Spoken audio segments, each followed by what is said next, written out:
Mola Productions. Mola Posta Shout to the you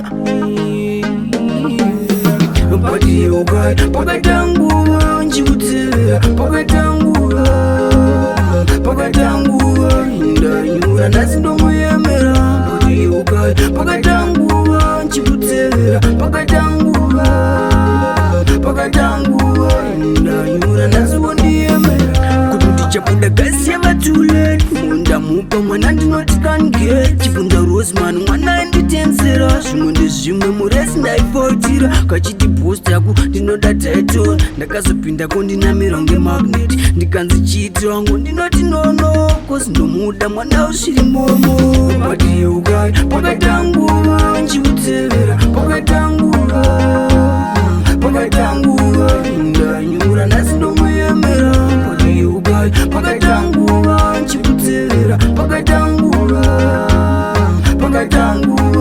Ndanyura nasidomo yemera Tsikasuni kumbe nguva chiti nemukana Vakakumirira kumbe ndihamatsonga Uri pamoyo ndiwe ndinokuda yeugai Vimandobvisa ndinokuda kamwana asikana Hapazoshaikwapo vanotivenga Ndichakuda kusvika vatitopenga Mondi namundara vakamirira ini Mombe dzinotsika ndakananga poera Pati yeugai pakatangu Njibutera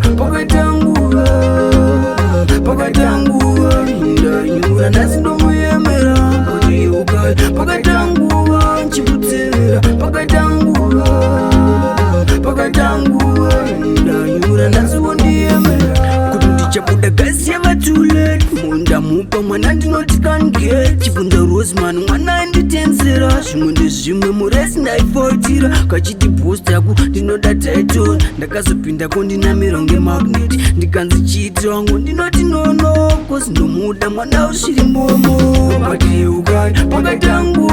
Njibutera pakatangu Ndanyura nasidomo yemera Pati yogai pakatangu Njibutera pakatangu Ndanyura nasidomo yemera Pati yogai pakatangu Njibutera pakatangu Ndanyura nasidomo yemera Pati yogai pakatangu Njibutera pakatangu Ndanyura nasidomo yemera Mola Productions. Mola